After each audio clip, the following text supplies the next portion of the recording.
All right, what up, great people? You know who it is and what it is. I am Mr. Darkeye. You tuned in to the Mr. Darkeye podcast right here on Anchor FM, New Soul Music Radio, the home of motivation to trust God and live your dreams. Giving a shout out to my sponsor, the Super Icy Brothers Premium Frozen Dessert Shop located in Rock Hill, South Carolina and Pineville, North Carolina. Please visit their website at supericybrothers.com for more information and the specific addresses on both of those convenient locations. And when you go by there, tell them Mr. Darkeye sent you. All right. So in the building today, he's an entrepreneur. He's a master at branding. Hey, I'm gonna go ahead and say it, bro, because that was my introduction to you, man. Like just seeing how you brand everything. You know what I'm saying? Got that double R with the crown on everything, man. And just seeing that and was like, yo, yeah, my guy is on it. I'm talking about entrepreneur and recording artist Ron Royal is here, man. What's up, bro? What's going on, man? Glad to be here. Yeah, man. Had to get you in because we have a lot of dope conversations, and it was time for us to jump on these mics and record it. Absolutely. And let people know the gems and stuff, man, that we be dropping when we have those conversations, man. You sure you got long enough? Yeah. You sure you got long enough? Long enough to do what? We have a lot of conversations. Yeah. Well, at the end of the day, we're going to get it in. This will be part one. All right, bet. Let's go. This will be part one. We had to bring you back, man. But other than that, man, how you doing these days, bro? Mentally, where your mental health at these days? Oh man, I'm good. You good? Busy. I saw something the other day that said, you're never overwhelmed. You're just lazy in how you organize things. Yeah. So I'm trying to work on better organizing things so that I don't feel overwhelmed. Right. Yeah, I get it. Yeah, you could definitely find yourself to be overwhelmed when there's so much going on at one time. Absolutely. Yeah, man, I'm definitely someone that's understanding of that. So what you working on these days, man? What is Ron Royal working on these days? Ron Royal increasing the brand growth, and I'm finally back in the studio. Oh, you in the studio? Yeah. Okay. Finally, it's time to make the project that I've always wanted to make. So yeah, I took some time off. Of course, life happened for a lot of us. Some things we all went through. Of course, a lot of things people went through individually, but definitely I had to sit back and just really regroup on a lot of things. But now I'm back in the studio. Absolutely, man.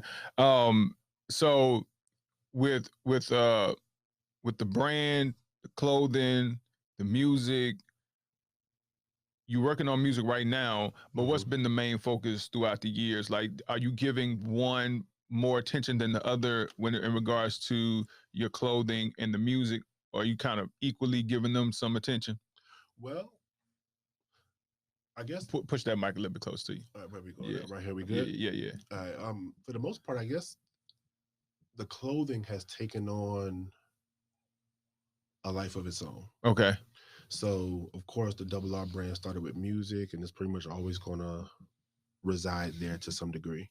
But the clothing line and just what Ron Royal stands for as a lifestyle, a lot of people started buying into the clothes and really rocking and supporting the brand and what I was trying to do that probably even never heard me musically.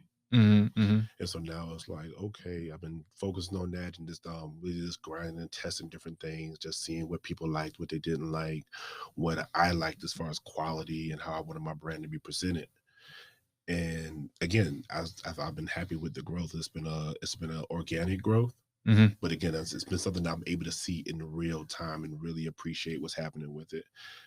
Now it's like, okay, don't let me get so wrapped up in focusing on building that I make people forget that, or even that I forget what started it. Yeah, absolutely. And I believe that always understanding your why you're doing something, what's the point of it all is key, because you don't want to just be doing something just to be doing it, because people pick up on that. They see, okay, this is not something that I need to embrace or even pay attention to, because what's the real purpose here? You know what I'm saying? And I've always been big on that with my brand and everything I've done, because I feel like if you're just doing something just to be doing it, the results are going to end up being exactly that. Like it's not going to be nothing because you're doing it for nothing. You're not doing it for a specific reason. How long? So let's talk about. Let's go back to the beginning. Like what? You got some stories, huh? So yeah. So like, how did you get into music? I can't really remember a time in my life where I wasn't into music. I was one of those kids that you grew up, there was a lot of music in the house. I was constantly performing music for my parents. I'm trying to think. Hold on, man. I just noticed something about that mic because what's going on? My man that be coming in here, link that cord up around where I could keep it stable. Oh, yeah, right Scott. Yeah, no. Like these wires right here, like this cord right here on the back. How you see it? Oh, okay, gotcha. Yeah, it's a little hook right there. Scott will be able to edit this out. But yeah, because it's like it's not keeping the mic. Yeah, I know it was kind of shaking. Yeah, and then with that one too, right there. Yeah, link around that hook. That should kind of keep it steady. Be on all sides. Yeah. There you go. All right, okay, there we go. Yeah, but so back to what I was saying. Yeah, how that started. Huh? How it all started. Yeah, how it all started. So yeah, so you say you can't remember a time when you wasn't doing music. Yeah, I can't remember. I mean, like I said, it's just always been a part of my life. Like I guess for a lot of people, I mean, growing up, they had these different things that people pushed them into. Mm-hmm. I didn't necessarily have, especially where I grew up. I grew up in Charleston, South Carolina, and where I grew up at, I didn't really have a lot of different things that people were able to push me into. So music was just something that I kind of found at a young age or whatever. And it was just always just my fun place. Mm-hmm. I remember meeting Roger Troutman. Oh wow! Back in the day, legend. And he knew my grandfather and everything like that. So when he would come to Charleston, he would holler at my dad, and he was performing at this club.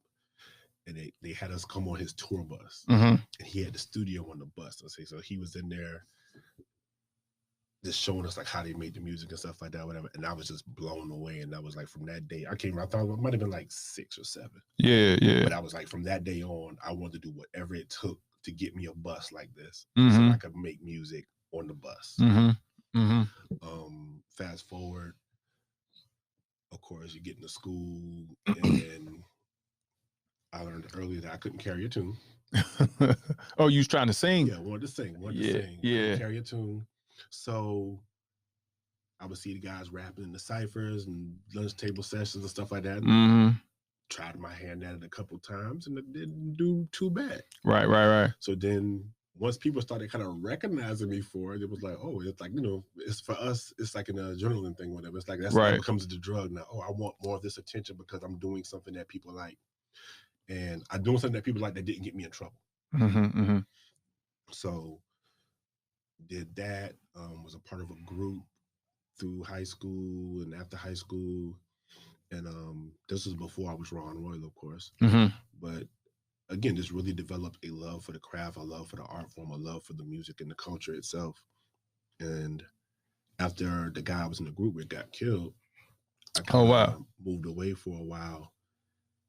And that's when I discovered who I was as an artist. I guess I had been in the group so long, so I knew who I was in the group. Mm-hmm. And I knew what I brought to the group. Mm-hmm. And after that happened, whatever, I had to learn who I was as an artist. And a big part of that was just, again, just continuing what we started. The type of artist that I wanted to be. A lot of times there were a lot of artists that I liked, but they didn't necessarily make music that reflected my reality. Mm-hmm. There were a lot of realities that I knew of people that were around me or that went through certain things, whatever, or through it kind of adjacent, mm-hmm. but still not necessarily your story. Mm-hmm. And so I started being that person that was like, if nobody else is going to make the music that tells my story, then I guess I need to be the person that makes the music to tell my story. And that's where the Ron Royal brand came from. Mm-hmm. And that was just more so a thing of self-discovery, realizing who I was, realizing who I affected, who I impacted or whatever. And that brand and that name and everything was born. Ron Royal. Yeah, man. It's catchy. Definitely something. It's a name to remember. You know what I mean? When you hear it. So just throughout your journey though, in music, what was some of the most difficult or challenging things that you felt like you had to overcome in your journey? One of the biggest things is how to not get lost in the shuffle. Mm-hmm. Like when you really start going after this, whatever, and you realize how many people are doing it. Mm-hmm. And for us to even be in our region, we are in the Carolinas, and for the culture and the industry that we love, our state is not one of those states where we have a lot of people that are known. Mm-hmm. But yet, for the people that are here, Mm-hmm. we know very well that there are a lot of us out here that was chasing this dream. Mm-hmm. And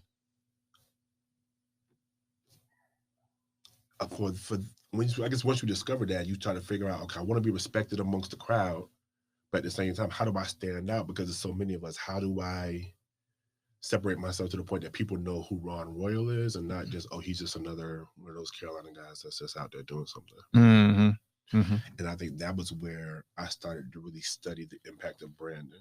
Mm-hmm. Because it was like, okay, what I need to be able to do something that when people see it, before I step on any stage, before any music comes on, that people know that I'm there. Right, right. And that was where, again, like I said, once the name and once the image and the idea of what Ron Royal was, that was where the brand came in. Absolutely. And then once the brand came on, like I said, I got people that would walk up to me and they would see me wearing the shirts or whatever, that they greet me before I could be in the place good or whatever, like, oh, you're Ron Royal, whatever. We know that. We seen the double R here. Mm-hmm. Mm-hmm. And so, of course, and once that happened, whatever, I started understanding the importance of it. It was just like, okay, well, now this is like my calling card. So I got to protect this, and I got to grow this, and I got to groom this, because now here I'm walking into a room with 8, 9, 10 artists, but I'm the only one with a brand. Yeah. So just based on what you observed around you, and seeing that this is a very crowded area, and you had to stand out. Mm-hmm. So that's what put you in a position where you felt like, you got to brand yourself, differentiate yourself from everybody else, and then understanding what branding is from there. So is that what really helped you understand branding, just from that experience, just being hands-on with it? You know what I mean? Well, that played a big role. Yeah. Because like I said, you started to see different types of attention once the brand was established. Yeah. Because again, if I'm walking into a room and it's a rap show, whatever, everybody in the room, of course, can rap. Right, right. But again, like I said, so and of course, subjectively, everybody can rap. Exactly, right, subjectively. But again, you're in the room with a lot of people, whatever, and it's like, okay, what's going to be the reason that they walk out this room and remember me? Right. Because again, you could gamble on, I'm the nicest person in the room. Mm-hmm. And of course, it depends on certain rooms you walk into, and you know you are the nicest person. Yeah. But sometimes you walk in the rooms and you don't know. So it's like, okay, what's going to be my extra off? Mm-hmm. Mm-hmm. And so I definitely prided myself on making sure that when I came into the room, and I came into the room with my merchandise on, I wanted my merchandise to look like it came from the anchor stores in the mall. Right. I didn't want the joint that came from the airbrush shop. Got you. You know what I'm saying? So it was a little different when you created something that now people recognize it. And I never had a huge crew. I was never the big entourage guy. Mm-hmm, mm-hmm. So, those guys, they come into the room and you're looking at them like, oh man, they got a movement behind them. Mm-hmm, mm-hmm. Let me get out the way, whatever. I don't know. I can't compete with that or whatever. So after a while, it became something to where the Ron Royal brand had to look like there was money behind it. That's what I'm saying. And for me, being around the circle that I've been around over the years, everybody that's really doing something, there's certain individuals that know who's really moving, who's really doing something, because there's so many artists in this area. And I don't know everybody, but I know that there's certain people that if these certain individuals know you, then I know that you're doing something. Exactly. You know what I'm saying? So my business partner, Jay No Truth, when you and I met, and when I first mentioned your name to him, and he automatically knew who you was, I'm like, okay. Then I knew, you know what I'm saying? Yeah. I know you out here doing something. Anybody's that Jay No says, oh yeah, I know Ron Roy. I already know. Okay. Yeah, you moving. And just off my first introduction, like I say, seeing you every time, you got double R somewhere. You know what I'm saying? And most artists are not branding themselves that way. They're not keeping their brand in people's faces like that all the time. You know what I'm saying? Because for whatever reason, it's like they get tired of putting themselves in people's faces, like, you know what I'm saying? You know, pause on that. But you know, but you know what I'm saying? They have a thing where they get tired and burned out. Like, I don't want to do that no more. I want to do this. It's like you got to keep hitting them with the same thing over and over and over again, so they can get used to it. The thing that I hear about a lot of that is, and not even what I hear about it, but what I take from it when I talk to a lot of artists that don't want to wear their brands like that, is that they don't really believe in it. Yeah, they don't value their own brand. We're in a culture where certain brands are given precedence. Certain brands are, if you're wearing this, if you're doing that, that means you made it. You got something going on for you. So again, if you're trying to build a brand new brand, yeah. So here you are trying to bring something to people that you feel like, well, they don't know this. So maybe if I'm wearing this too much, they're gonna think I ain't got it like that or whatever, you know? So let me go over here and get this big name brand over here. Right. Now I can fake it till I make it because I'm wearing this and I look the part or whatever. And again, just going back to artists and their own brand, it's one thing to have a brand. It's one thing to have a logo. It's one thing to have a name. It's another thing now to say, how do I want this to be seen, and invest to make sure that what that brand and that logo and that name looks like is important. Again, you're going to spend the money. You can spend the money on somebody else's brand and make them more money. Or you can spend that money on your brand and let it become something that grows into something that makes you money. Right. But a lot of artists don't look long-term like that. Or if they do look long-term, it's like one day that'll be my brand. But I'm like, how do you think that one day happens? Right. It takes several days, months, years. Yeah, you know what I'm saying, to get to that one day where everybody else sees the value in what you've been building. And consistency. That's one of the things we hear about a lot. And the crazy thing about when I knew that my brand was something was the first time when I got it pressed onto some clothes, and I actually went to a real place and got the screen prints done as opposed to the iron on and like that or whatever, the heat transfers. I went to a real place and got this race done. And I remember I was working this job and we made real good money at the job. So of course, when everybody got paid, everybody was in polo, everybody was in Gucci and stuff every day. So I'm like, I'm gonna go get my shirts done. And of course, back then you get to buy everything in bulk. So I'm like, I'm gonna buy 40 shirts. Yeah. And I'm gonna wear these things every single day. I got the hats to match. I got my shirts. I'm paired up with my shoes. I'm wearing this every day. And one of my neighbors, he actually worked with me, whatever. So of course he comes over to the crib after work one day, and he's like, "Yo, it's been quite a few people at the job are like asking me like, what's that you be wearing? And where you get it from?" And they're like, and I'm like, "I'm like, are you serious?" He's like, "Yeah, man. Like every time they see us talking, they always be like, hey, man, like ask your man's." What's that he be wearing or whatever? Like, do he know where they sell it at or whatever, so I can get some? Yeah. And again, I'm like, okay, I had to sit down and think about it. I'm like, what am I doing now that's making people draw attention? But I'm like, I think I wore it every day like I was wearing the polo. Like you couldn't tell me that I didn't step fresh out the mall or whatever with a bag full of Ron Royal stuff or whatever, you know, like I'm about to kill him on this. Right. You know? And it was like, again, like I didn't go around like, oh, hey, y'all, this is my shirt.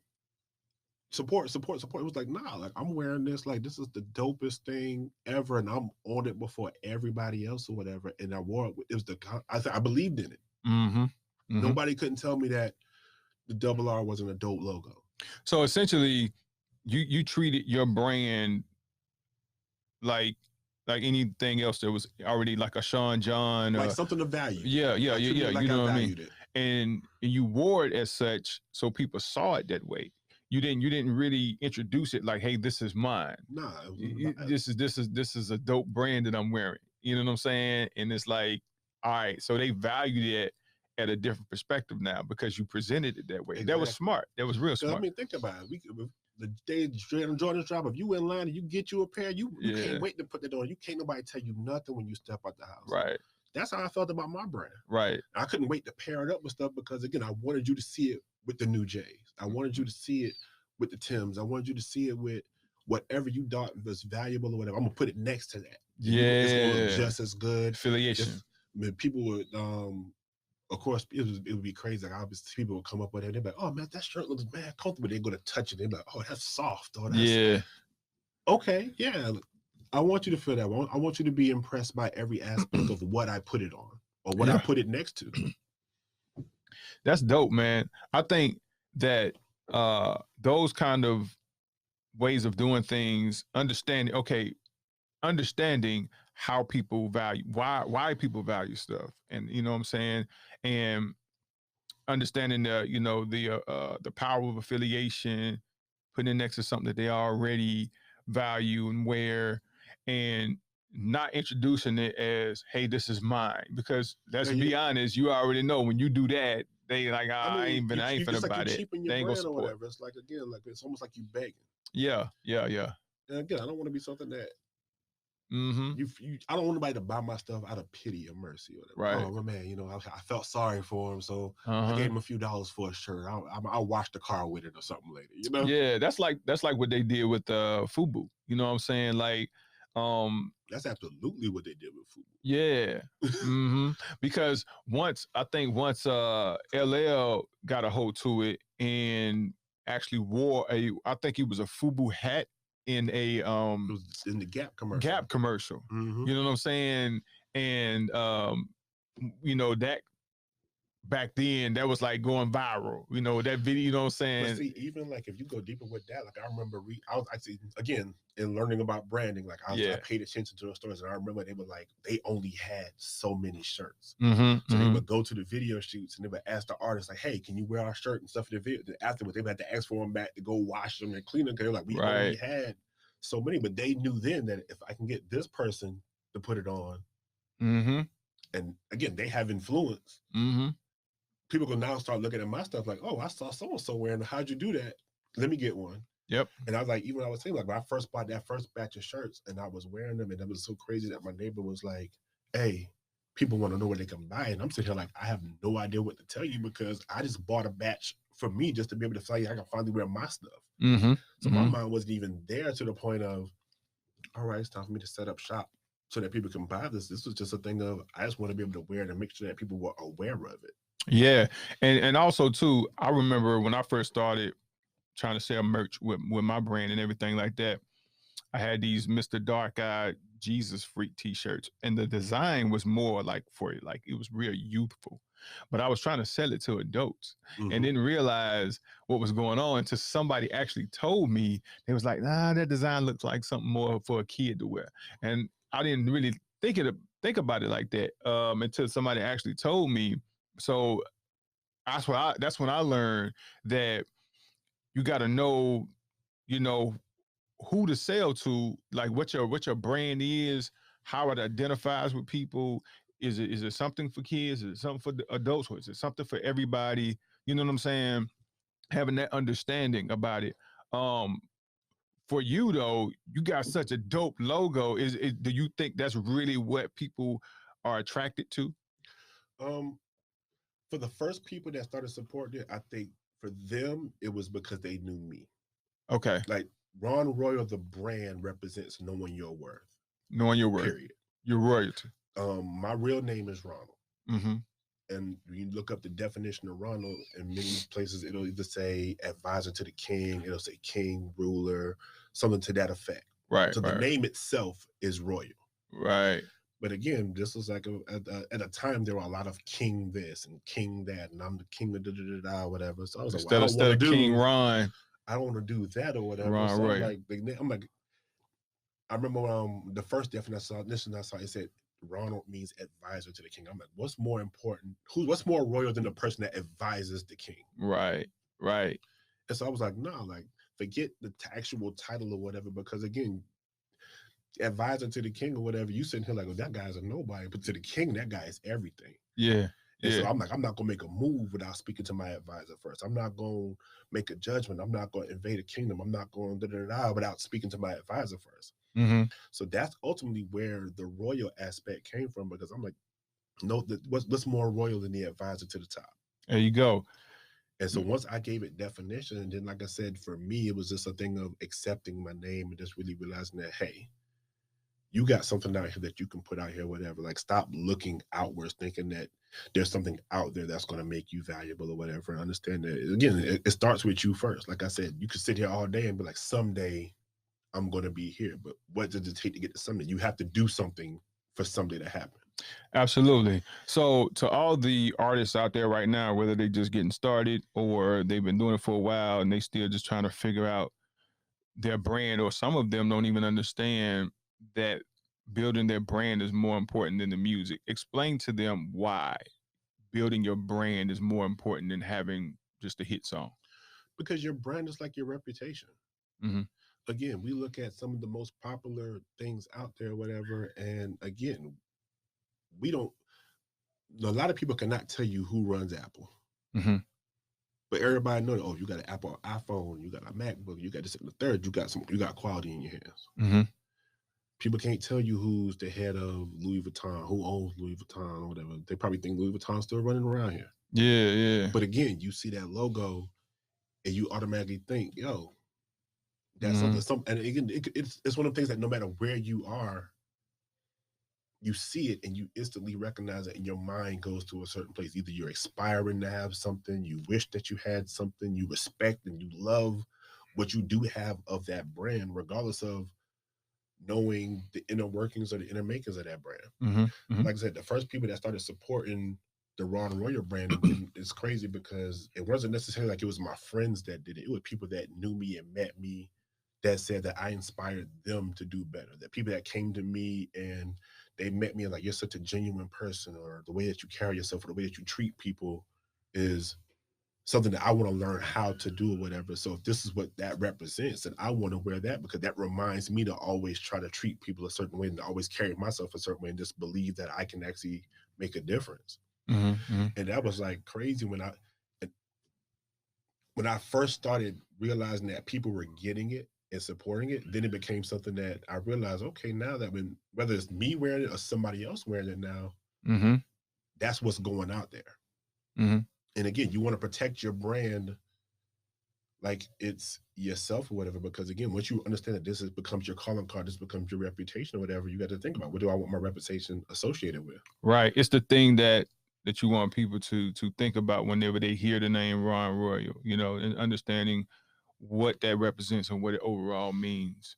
Man, this has been very, very dope and enlightening, man. Just concentrating mostly on branding and how important that is, man.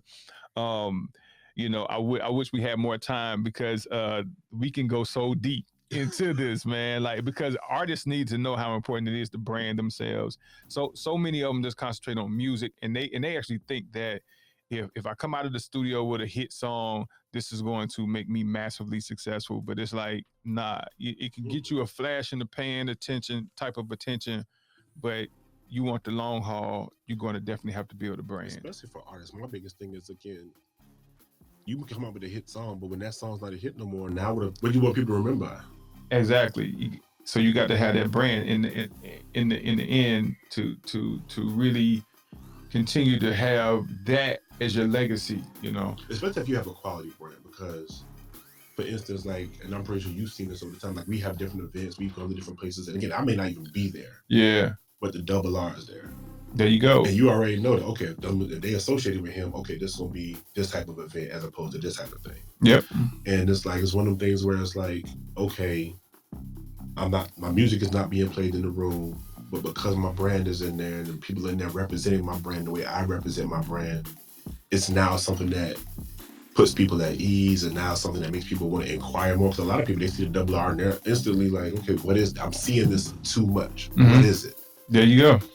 And they start questioning. Now you got their attention. So we got 1 minute, man. So real quick, let them know how they can purchase your merchandise and where they can get it at. All right. You can purchase the merchandise at ronroyal.com. There you go. The store site is ronroyalcrown.com. Mm-hmm. Catch me on all my social medias directly if you want to get directly from me. I'll always some crazy stuff that I'm doing, throw extras in there. It's at Ron Royal on everything, on IG, Twitter. I think it's Ron Royal on Facebook. Everything. But again, if you get at me, you can get it. There you go.